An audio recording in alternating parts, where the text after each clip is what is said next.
Nadie nos va a interpelar con más fuerza que las víctimas. Nadie tiene más poder para arrancarnos de nuestra ceguera, de indiferencia. Nadie tiene más autoridad para exigirnos cambio y conversión a todos. Desde la compasión Jesús interpela a toda la humanidad, a toda. Y paso ya a los últimos serán los primeros. Humanizar el mundo comenzando por los últimos. Es la primacía de Jesús. Se puede decir que los últimos, la primacía de los últimos, inspiró totalmente su actividad profética. Para él, los últimos eran los primeros. Sed compasivos como el Padre exige, buscar la justicia de Dios, pero empezando por los últimos. El camino hacia un mundo más digno y más justo se empieza siempre desde los últimos. Y esta primacía es absoluta, por encima de toda religión y de toda política, y no puede ser menospreciada por nadie. Jesús habla con un lenguaje provocativo, inconfundible, las bienaventuranzas. ¡Qué manipulación! Todavía no nos hemos dado cuenta de que Jesús quiere las bienaventuranzas recogidas en Lucas, que son las que provienen más directamente de Jesús.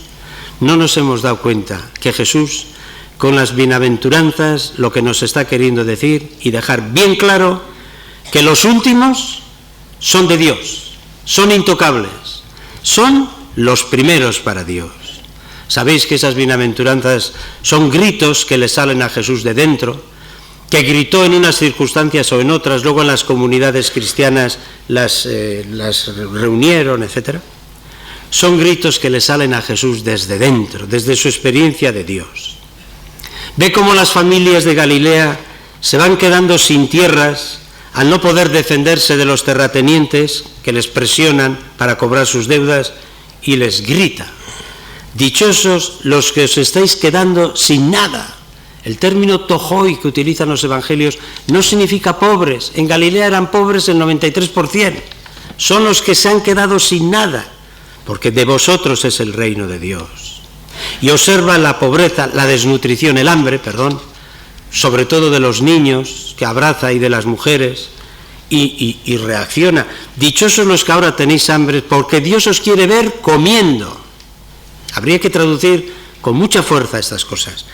Y ver llorar de rabia, de impotencia a los campesinos que recogían el grano, la uva, y veían que de Séforis o de Tiberíades venían ya los recaudadores a llevarse lo mejor, y lloraban, impotentes, sin poder acudir a nadie, como hoy muchas veces. Dichosos los que lloráis, porque Dios os quiere ver riendo. Jesús no es un ingenuo, un idealista, es realista. Todo esto ahora mismo no significa el final del hambre y de la miseria en Galilea, pero significa que Dios da una dignidad indestructible a todas las víctimas. Son sus predilectos, y esto da a su dignidad una seriedad, como digo, absoluta. Los que no interesan a nuestro gobierno son los que más le interesan a Dios. Los que quedan y sobran en los imperios que construimos los hombres tienen un lugar privilegiado en su corazón, y los que no tienen una religión que los defienda, le tienen a Dios como Padre. Y nunca se estará construyendo la vida tal como la quiere Dios y la proclamó Jesús, si no es liberando a los últimos de la humillación y del hambre. Y ninguna religión será bendecida por Dios si vive de espaldas a ellos. Y esto es acoger el proyecto del reino de Dios, poner las religiones, las culturas, los pueblos, las políticas, mirando hacia aquellos a los que hoy miramos menos, los últimos. La lucha contra el olvido de las víctimas. La Iglesia empezó muy bien, muy marcada por la llamada de Jesús a la compasión. Arrancó el movimiento de Jesús como un movimiento muy sensible al sufrimiento que desgarra a los seres humanos. Y ciertamente no se ha apagado nunca esa compasión. Ahí está el magnífico libro de Juan María Laboa sobre la historia de la caridad. Pero, atención, la Iglesia no ha logrado introducir en el mundo el principio de la compasión como la gran herencia de Jesús. ¿Por qué? En buena parte, como ha denunciado Juan Bautista Metz, por esto, que lo voy a decir en una frase, pero que es tremendo. La doctrina cristiana de la redención ha dramatizado en exceso la cuestión de la culpa, el pecado, y ha relativizado la cuestión del sufrimiento. El cristianismo, de ser una religión sensible al sufrimiento, ha ido pasando a ser una religión hipersensible al pecado. La primera mirada dejó de dirigirse al sufrimiento de las criaturas y se centró en la culpa. Lo primero que hay que hacer es luchar contra el olvido de las víctimas. No es posible que cambien las cosas si no es reaccionando contra la cultura de la amnesia y del olvido cruel de los millones de seres humanos que nacen para vivir 4 años, 5 años y morir desnutridos. Así están ahora mismo naciendo en el mundo gentes. Rebelarnos todos contra esa especie de aislacionismo mental que nos lleva, a desplazar la miseria y el hambre que hay en el mundo hacia una lejanía abstracta donde parece que desaparece todo clamor, toda drama, todo gemido o llanto. Yo lo digo a mi estilo. No nos está permitido vivir como mirones pasivos del hambre y de la desnutrición de los últimos. Este olvido del sufrimiento del mundo se alimenta hoy en las sociedades seculares de una ilusión de inocencia que ingenuamente, el progreso, la ilustración, pero vivimos con una ingenuidad, con una ilusión que nos permite huir de toda responsabilidad y dejamos que el mundo siga su marcha, dirigido ¿por quién?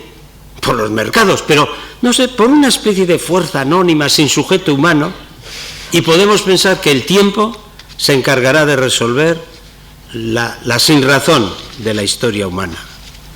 Y yo hablo ahora aquí de los cristianos. En medio de esa sociedad, los cristianos no somos los más compasivos, no. Somos como todos.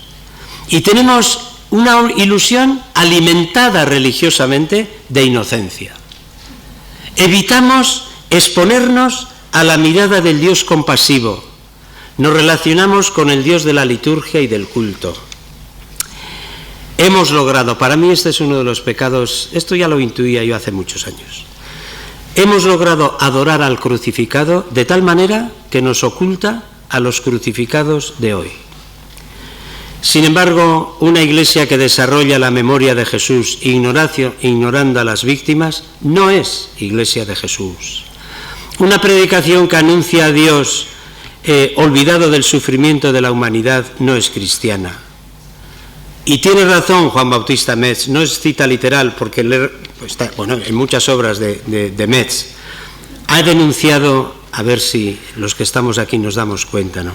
Ha denunciado que en la espiritualidad cristiana, en la religión cristiana, hay demasiados cantos y pocos gritos de indignación, demasiada complacencia y poca nostalgia de un mundo más humano, demasiado consuelo y poca hambre de justicia. Haced la prueba el domingo que viene y empezad la liturgia así, juntos como hermanos. No se puede cantar así. Pero no basta la reacción individual de los sectores más concienciados. Hay que hacer todos estos congresos, pero no es suficiente. Tenemos que estar muy atentos a escuchar voces que empiezan a oírse. Ya Metz hace tiempo, pero otros, Boff, por ejemplo, ¿no?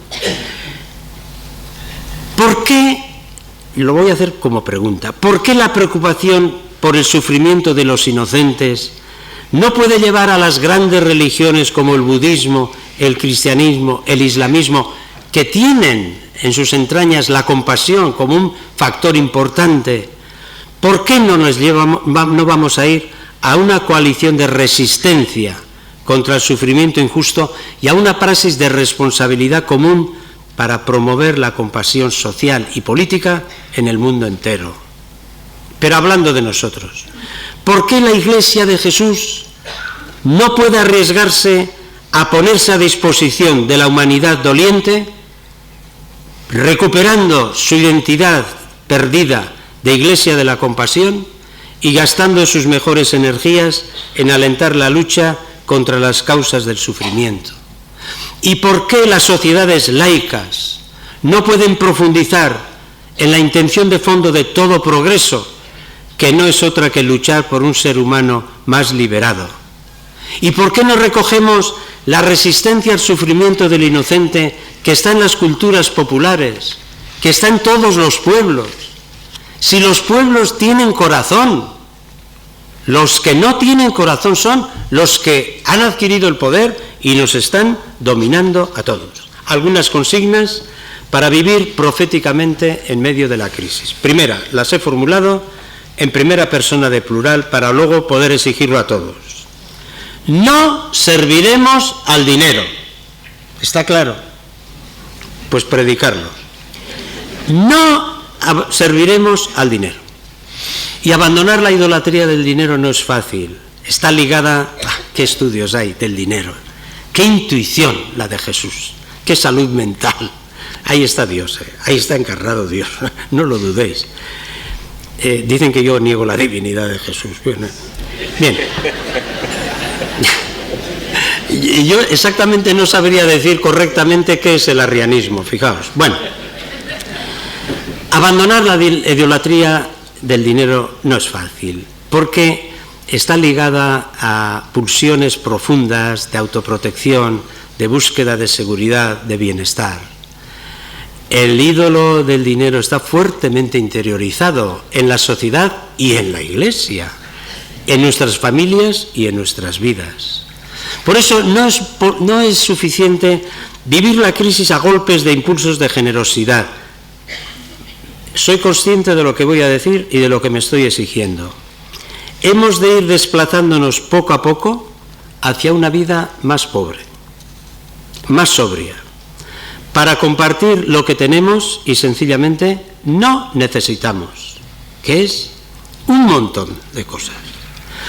Aprender a empobrecernos renunciando a nuestro nivel actual de bienestar para recortar, no hace falta que venga la Merkel, para recortar nosotros mismos de forma voluntaria el disfrute de nuestros recursos y poder estar compartiendo con los necesitados.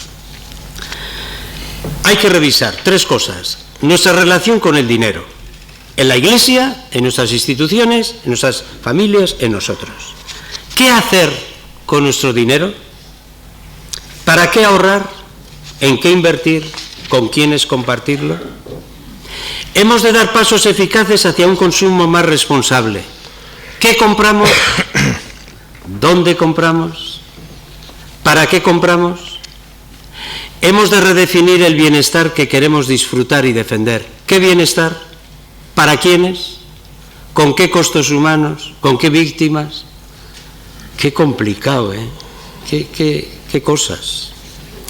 Pero yo estoy convencido que solo desde la coherencia personal y desde la conversión personal, aunque sea muy pequeña, es desde donde podremos movilizar a la sociedad, hay que comprometerse políticamente, a las comunidades cristianas, que sean lugar de concienciación, de denuncia, de solidaridad.